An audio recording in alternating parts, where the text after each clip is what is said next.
Здраво и добродојавте уште едно видео, каде што видео ќе збориме за организацијата и преуредувањето на гените кои кодираат за Т-клеточниот рецептор. И ова ќе опоменам само онака многу брзо, поради тоа што е скоро идентично со организацијата и преуредувањето на гените кај имуноглобулините. А тој дел од материјалот го поминавме подетално и затоа сега само онака општо ќе прелетам без многу објаснувања. И да започнеме. Значи знаеме дека постојат два вида на Т-клеточни рецептори. Така, значи може тие да бидат изградени или од алфа-бета синџири, или може да бидат изградени од гама-делта синџири. Е сега, алфа и гама се однесуваат налик лесниот синџир кај имуноглобулините. Така, односно имаат В и Ј генски сегменти. Значи се однесуваат налик лесниот синџир, имаат В и Ј генски сегменти, додека бета и делта се однесуваат налик тешкиот синџир од имуноглобулините, односно имаат В, Д и Ј генски сегменти. Така, значи имаат В, Д и Ј генски сегменти. И да видиме сега како се организирани. Главно се организирани на 14-тиот и на 7-миот хромозом. Значи многу е лесно, 14 делено на 27. Значи ја вака ќе забележиме, ова е 14-тиот хромозом да речеме. Ова е 14 хромозом. А ова дека ќе го направиме дека е 7-миот хромозом. Нормално имаш еден од мајката, еден од таткото. Е сега, алфа веригите се наоѓаат на алфа веригата се наоѓа, односно е кодирана на 14-тиот хромозом и ќе бележиме како некаде ДДК of дека. Така, тоа е за алфа. Бета веригата е на 7-миот хромозом. Не ќе бележиме исто овде вака некаде. Значи ова е за бета. Е сега, да видиме каде се наоѓаат гама и делта. Гама веригата се наоѓа на 7-миот хромозом. Значи, тука вака некаде ќе ја бележиме. Се наоѓа на 7-миот хромозом. И ова е сега, онака, би било убаво, двете тешки, мислам, налик тешки вериги се наоѓаат на еден ист хромозом. Нели оваа реков дека се однесува налик тешкиот синџир, али оваа гама е налик лесниот синџир.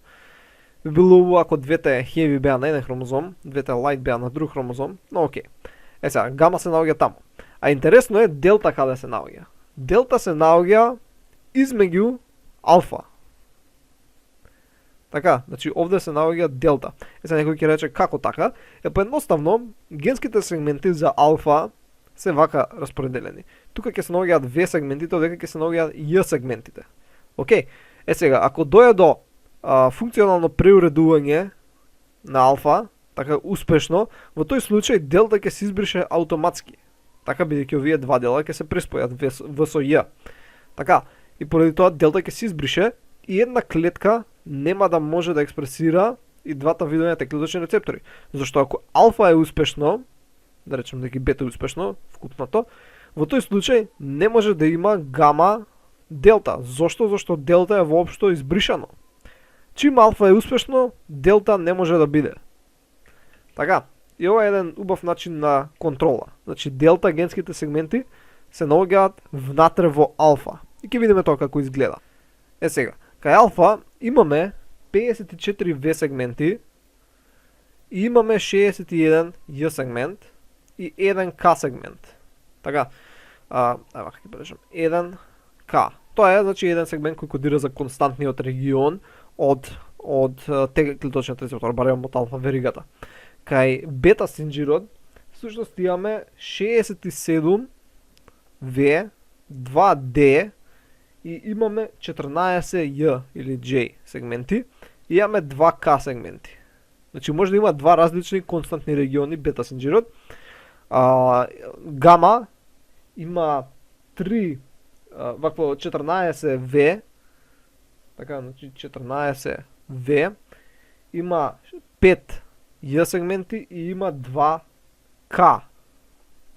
Е сега, ова повторно би било убаво ако само тешките имаат 2 К, но овдека кај вториот, тој што е налик лесниот синџир, има 2 К.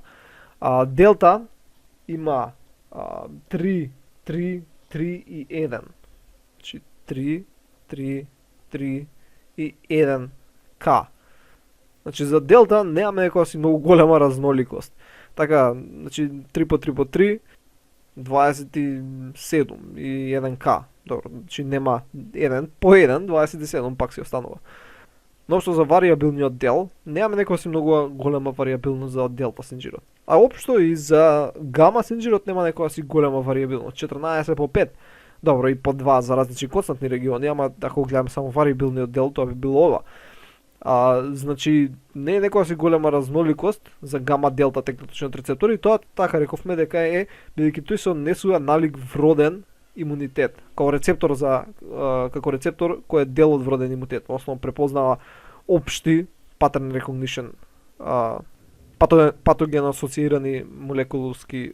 Овдека се гледаме како ова се изгледа.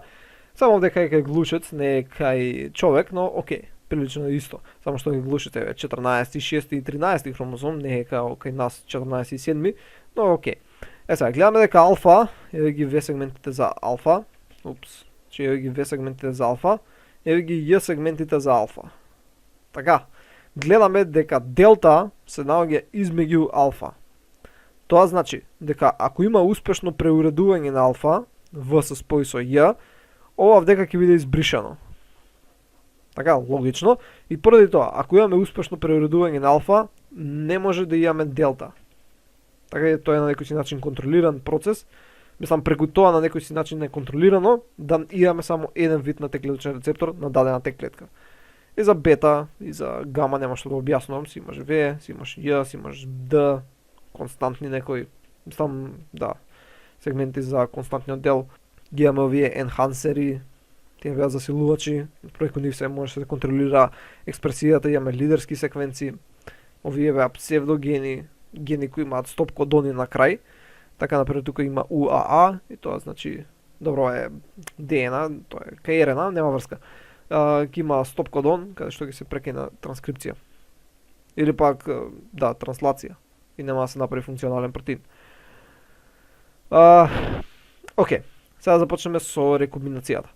Сега, знаеме дека пред сите овие генски сегменти има всушност едни RSS секвенци.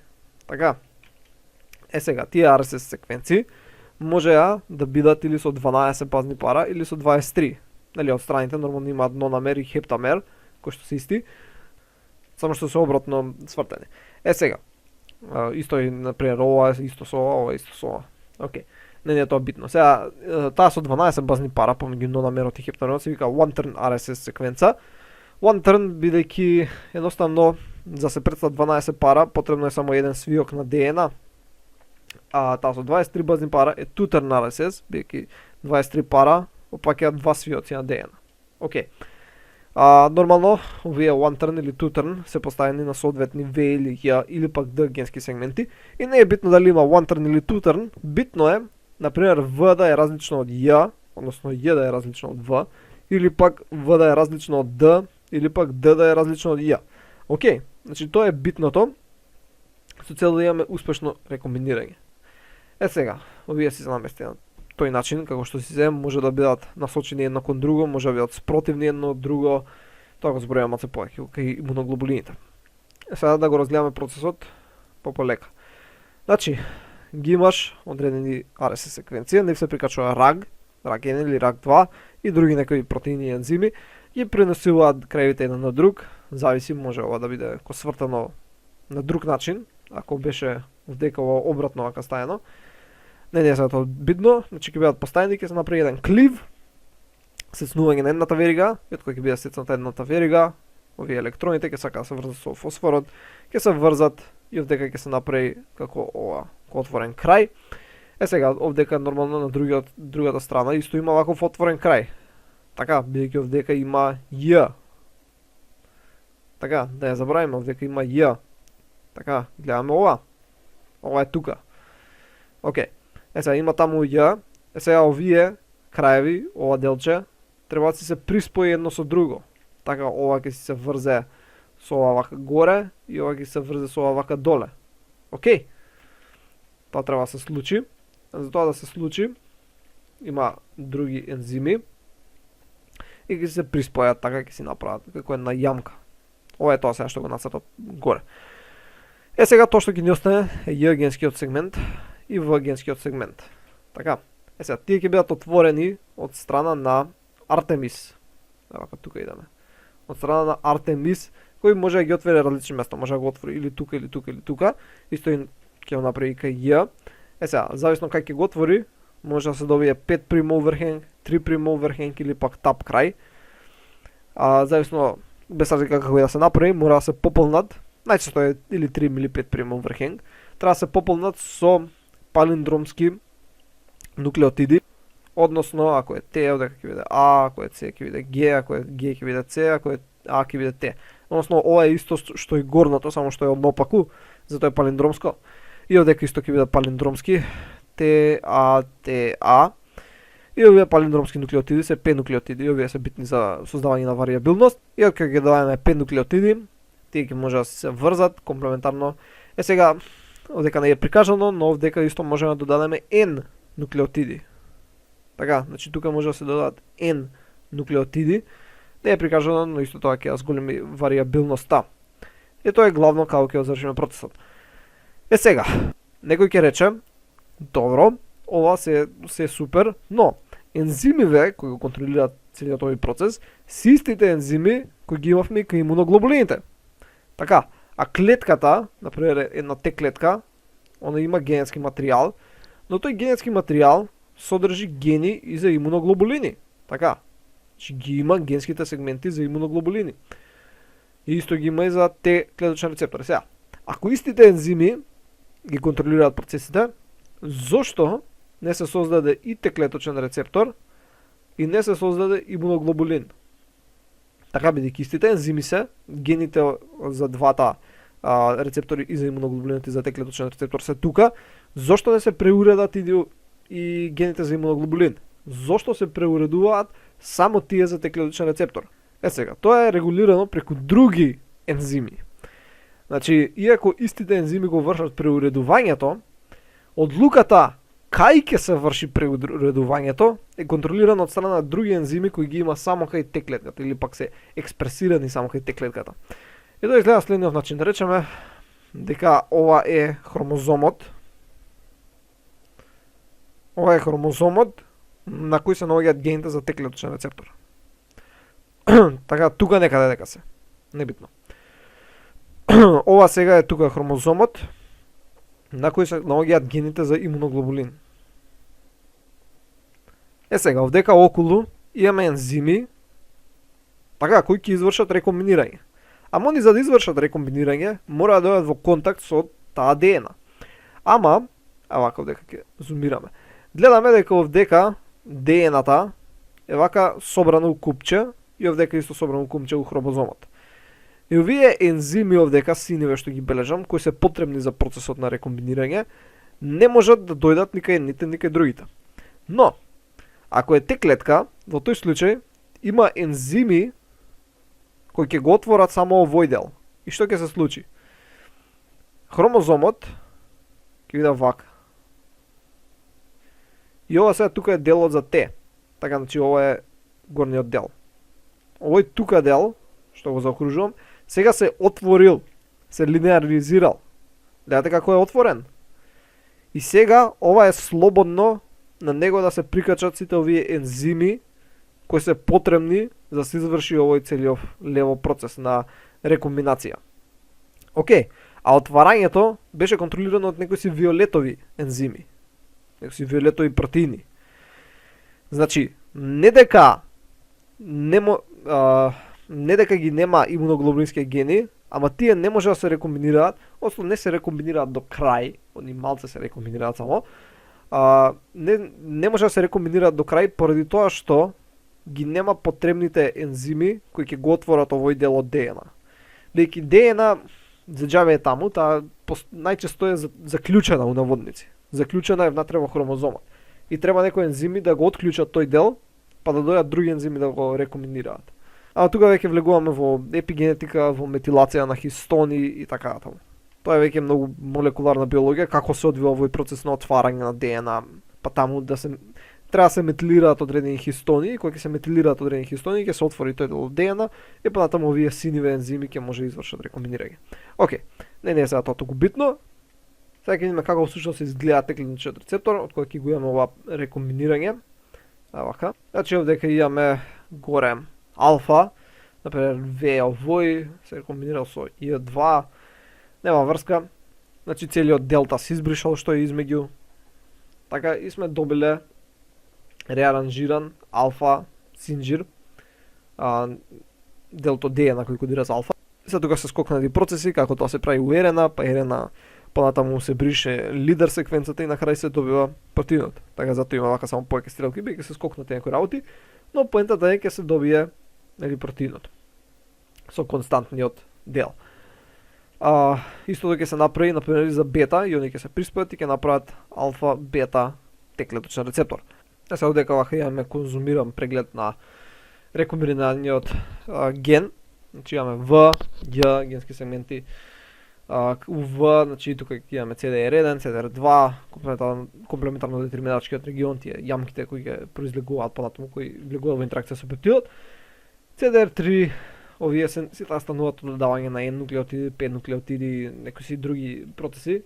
Ќе видиме што произлегува разноликоста, не е сега толку битно, но битно е дека видите дека во константниот например за алфа, тој е всушност составен од повеќе под екзони, така, значи ова целото овака, всушност е ова овдека. Така, сега, самото тоа, кога ќе го поделиме, има повеќе подделчиња.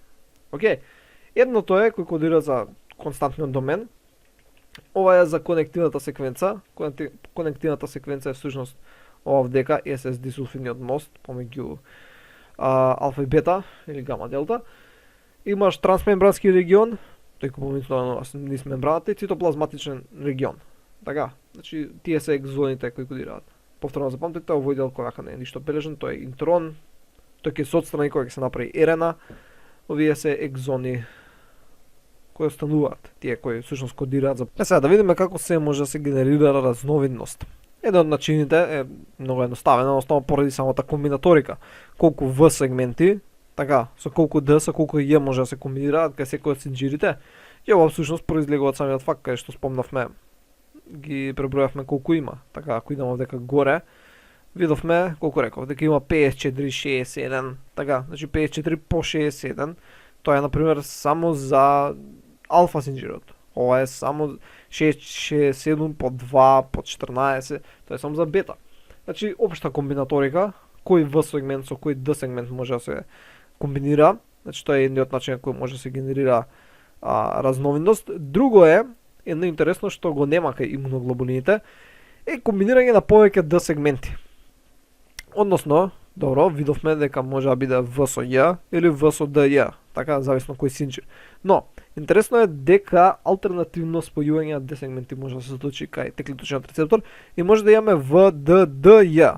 Или пак, кај луѓето за теклеточниот рецептор може да се случи сретне и В, Д, Д, ДЈ. Така, значи D сегментите се налепат еден со друг, генерирајќи поголема разновидност. Значи не мора да биде еден D сегмент.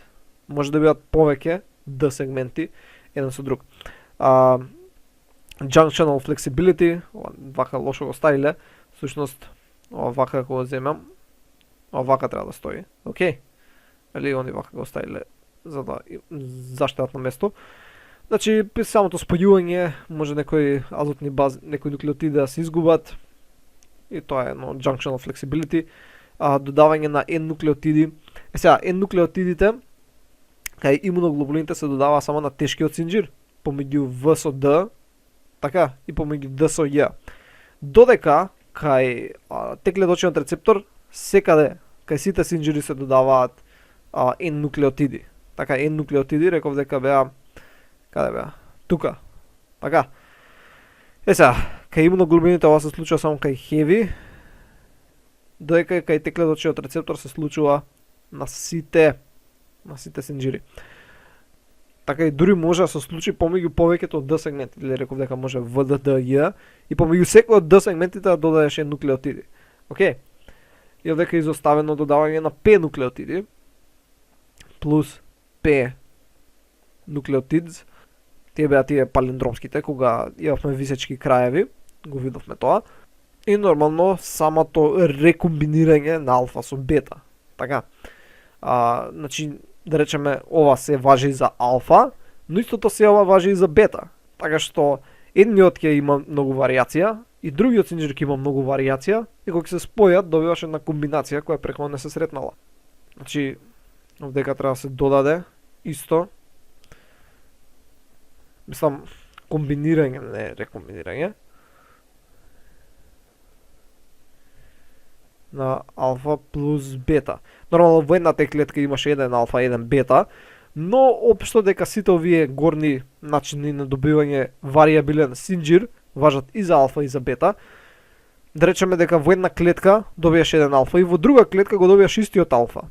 Ама двете клетки може да имаат различен бета синџир, така што комбинацијата на алфа бета ќе биде различна. Така, затоа и ова е важно за генерирање разновидност, комбинации на алфа со бета или гама со делта. И една разновидност која фали кај теклеточниот рецептор е соматска хипермутација.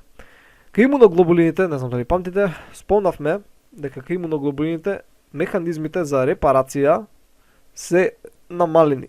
И поради тоа што има помало поправање на грешки, се јавуваат повеќе грешки. И тие грешки дозволуваат нови комбинации. Но кај теклеточниот рецептор немаме ваква соматска хипермутација. Така, вака. Нема хипермутација. Така кај ТЦР. ТЦР нема хипермутација. И тоа се значи главните начини на генерирање разновидност. Самото рекомбинирање со додавање на повеќе D сегменти, додавање на P или на N нуклеотиди, флексибилност при спојување и комбинации на алфа со бета. И сега ни остана само уште да го поминеме алелското исклучување кај теклеточен рецептор. Односно, сега збориме за алелско исклучување, односно како е контролирано делот ова рекомбинирање. Рековме уште претходно дека ако имаме успешно рекомбинирање на алфа синџирот, така, во тој случај делта ќе се избрише. И ако се избрише делта, тоа значи дека ако имаме алфа, не може да имаме гама делта. Океј, тоа го... сега, интересно е дека кај бета синџирот имаме две шанси да има продуктивно рекомбинирање. Односно, имаш прен, вака, D со J, па V со D со J. Така, но да речеме дека тоа не успее. Така, што може да се случи? Може ова D со J да се рекомбинира, па ова V со ова D со J. Значи, дадени му се две шанси на бета синџирот, на гените за бета синџирот, и кај луѓето ова е точно кај глувците, но нема врска. Значи има две шанси да има успешно рекомбинирање. Така, значи бета има две шанси за успех. Значи за успешно преуредување. Ако првото не успее, ќе обрежам со црвена боја. Ако ова првото не успее, иде на второто. Ако и второто не успее, немаш бета синџир, идеш на другиот алел. Океј? Сега, се врземе малце, се навратиме малце на алелите. Знаеме дека имаме син, вака, хромозоми, овој нека биде 14, овој нека биде 7, од таткото, имаме од мајката. Така, 14 и 7. И на двата имаме, како беа, алфа со делта. Така, алфа и делта. И на 7-миот беа бета и гама. Така, кај двата родитела го имаме тоа. Сега, да речеме дека настанало успешно преуредување на делта кај таткото. Така, во тој случај има протеини кои вршат исклучување на алелот кај мајката, со цел да немаме два различни делта. Така, со цел да имаме само еден делта синџир во клетката. Ако имаме успешно преуредување на бета, во тој случај, нормално ова е друг случај, вака, избришам ова да не се буните. Ако има успешно преуредување на бета, во тој случај ќе биде пратено сигнал да биде исклучен хромозомот кај мајката. Или може би обратно, така не мора да биде така. Ако има успешно преуредување кај бета кај мајката, ќе биде пратен сигнал да се исклучи хромозомот од таткото. Значи, ова се е со цел да добиеме само еден алфа, бета, гама или делта. Така.